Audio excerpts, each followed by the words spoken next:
Alright, so we are back at it for another day. We are side dressing corn right now. We got our custom made, not really wide drops, they're just drops. It's a single drop split. Now we're gonna run them every other row. And yeah, it seems to be working great. We're doing our first, we've done 10 acres, I'd say, so far. And a little bit of a learning curve, I'd say, with the whole system. There's nothing bad to it, it's just a little bit different. Since we shut off a third of our nozzles, we're only running 12 nozzles, it's kind of difficult to keep the pressure down. We're running 60 pounds of pressure through it right now, and we're only running 5 miles an hour. So, trying to drive down the roads right now, you know. You gotta do the hard stuff. You gotta steer by hand. But anyways, okay, what was I saying? It's just, I can't just go full throttle. It sucks. Can't cover as many acres, but I guess it'll pay for itself at the end of the day. We're only putting down 20 gallons to the acre because if I go any faster, I'll spike the pump at probably 80 to 90 pounds, and don't really want to just run it that high all the time. So I think what the plan is to go over and side drive it twice. So we're putting 20 gallons to the acre right now, and I'll probably come back through and do a second application of 10, maybe 15 if we can do it. We got enough. But yeah, let's hope everything just keeps going the way it's going. We've had a few leaks we had to fix. Because when I spray, the spray pressure is usually 40-ish PSI, so yeah, when you shut up all your nozzles, you bump your rate up, you're gonna increase your pressure. And I was surprised how much I increased it. Because at one point I think I had 90 to 100 pounds on the gauge.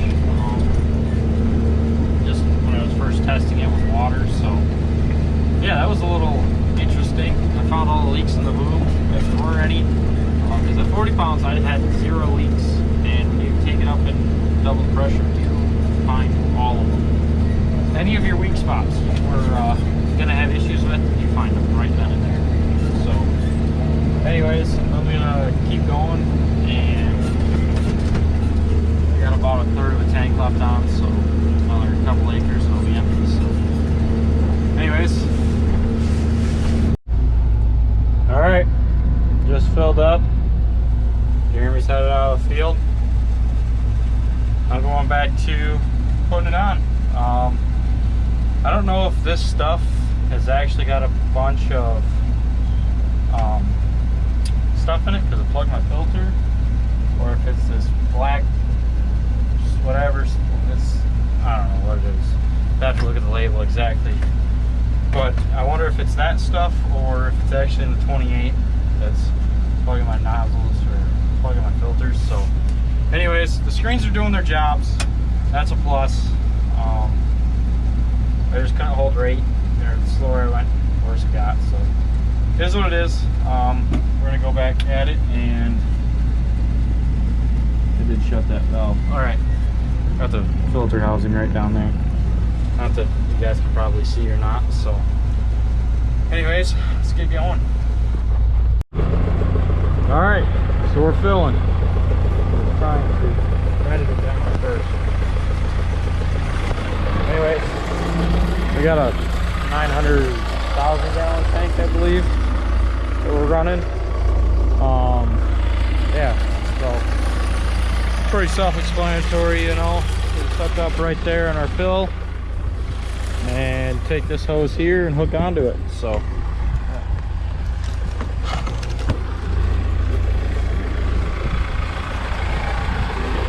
see, we have here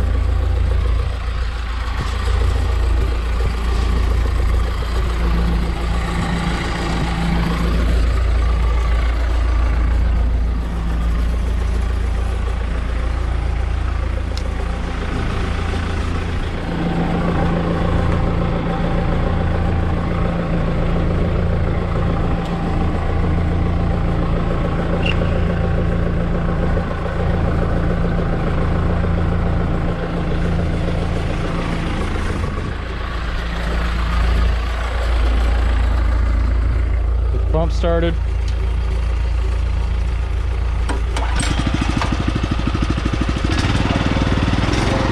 Pump a little throttle. Give this valve a little wiggle. And there we go.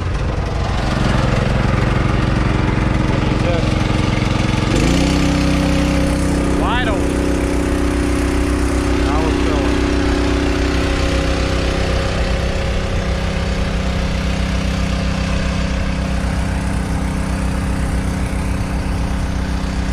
Wheat's just about ready. I mean, you can see here that some of the heads are still pretty green, so other than that, I mean, it doesn't gel too easy. Still quite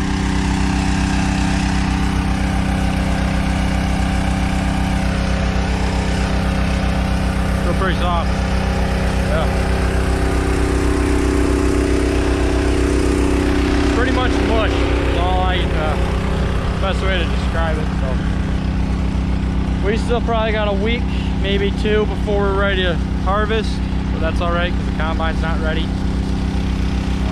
We got to pull that out of the shed, and it's pretty much gone through.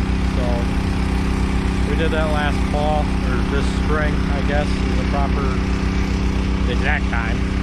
So anyways, we got the head to really go through. It's really what I think is the only thing not ready. So, but it is what it is. We'll get it going. We'll be ready.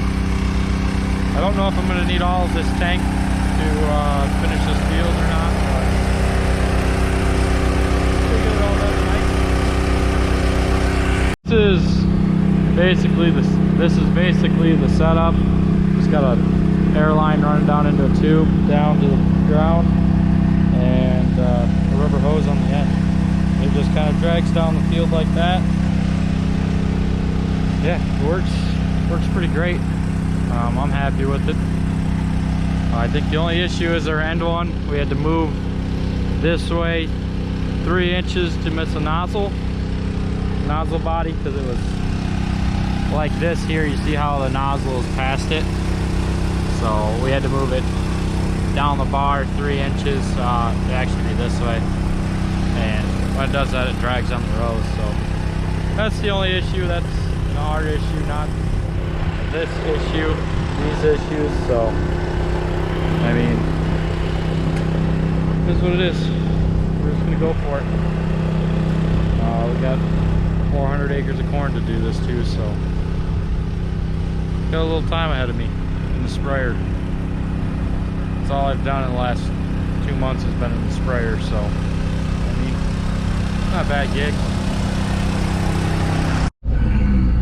Today is gonna be one of those days, and I know that because I just dropped my coffee with the lid open all over the sprayer.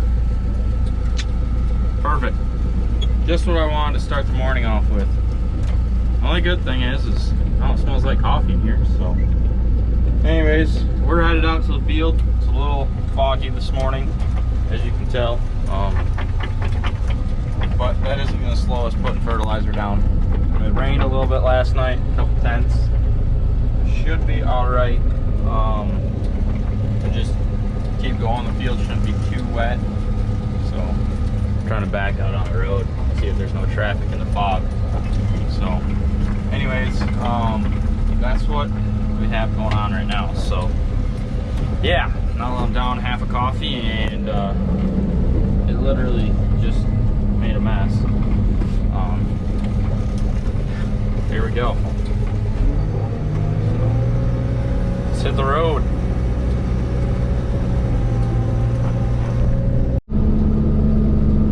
Alright, so we're headed down the road now. We've knocked out 100 and, I don't know, yeah, wait till the counter come back around. 140 acres, 60 acres, 160 acres today so far. We got another 40 acres to do, 36 I believe it is. So we're gonna get that hopefully done. It's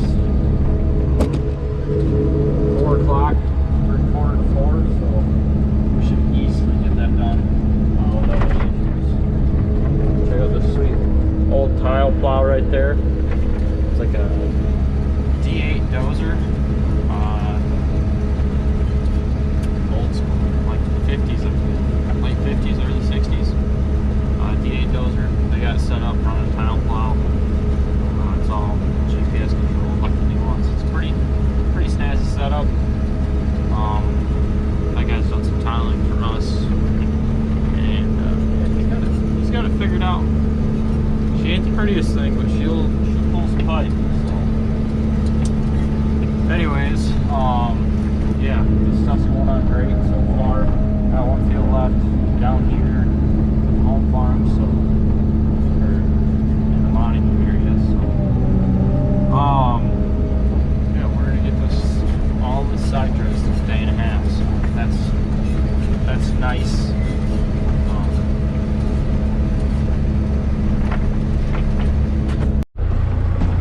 All right, so we're here to the last field, and I mean, for some reason I like to film in this field. I guess it's always the last field. I always film in the last one. So, anyways, we gotta just knock these things down here real quick so it's ready. Got a little bit of fertilizer on them. Wonder why, right? But yeah, on these short moves, I just put them up just to clear the tires because there's only 2 of them that would rub.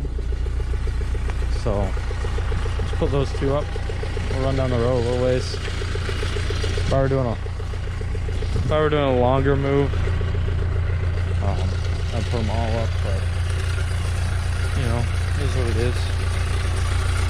Don't plan on ripping any off. So yeah, but this thing's gonna need a good bath by the end of this. Got a little fertilizer on it here and there, so we'll just give it a good wash down. So I mean, so it doesn't rust any more than it already has. But you know, this is just surface rust. We don't want real rust.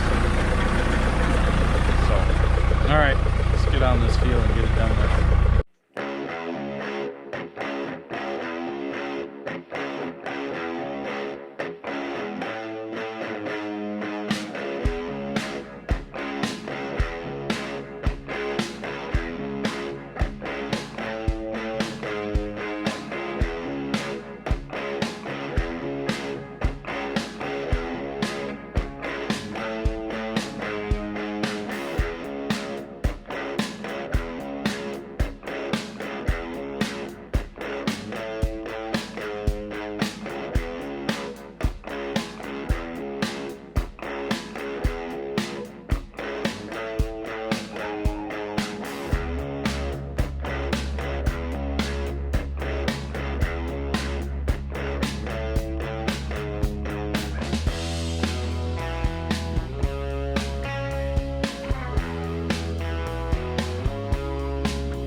Trailer, and then I went and washed the sprayer off just to get the fertilizer off of it because it's super corrosive. So took care of that, and yeah, so I'm on my way home, knocked out.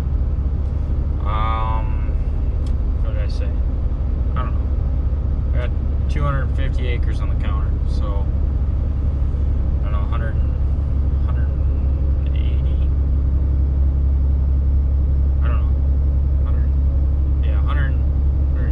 170, 180 acres, I believe today is what we knocked out. So I also forgot about 2 cornfields, just remembered it a few minutes ago. So yeah, I'll have to get those later, but I got switch over and spray our beans quick and find something to spray on our corn.